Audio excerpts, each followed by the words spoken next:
In this video, we're going to talk about the only two ways to make universities care about your extracurricular activities. As a STEM student, there seems to be a very narrow scope of activities that's acceptable for us to be good at. This includes your typical pre-med activities like doing research or volunteering for some sort of humanitarian organization. Now, the problem is that because everybody is trying to fill in this cookie-cutter formula to be accepted into professional school, there tends to be quite a lot of competition. Not only does the level of competition make it difficult for you to even get your foot in the door to do these activities, because there are so many people doing them, the level of achievement that you need to reach for you to actually stand out becomes progressively higher and higher and higher. From the perspective of admissions committees, the value of these activities actually goes down because everybody's trying to do them. This often translates to a need to dedicate more and more time to this particular activity. Now, I'm not saying that it's a bad idea to strive for high achievement by sinking a lot of time into a singular activity, but I do think that there are more effective ways to spend your summer. So this leaves us at the second way to stand out, and that's to do something that nobody else is doing. This is why I think that these types of activities are actually a perfect way to spend your summer. The obvious benefit is that it stands out because it's already so unique. And also, because there's nobody else doing it, it's much easier for you to get your foot in the door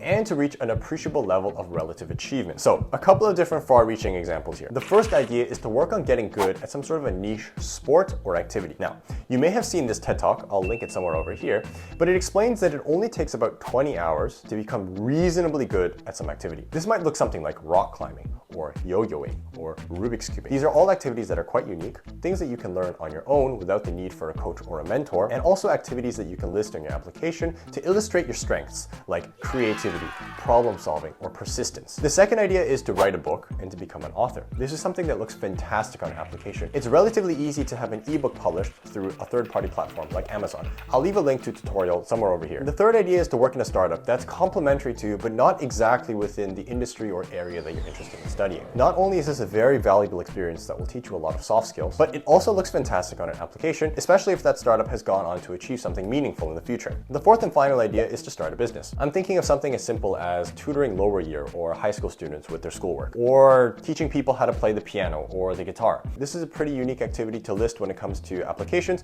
and something that you can use in interviews by playing the entrepreneurship card. If you'd like to learn more about what admissions committees actually care about, check out this video right over here.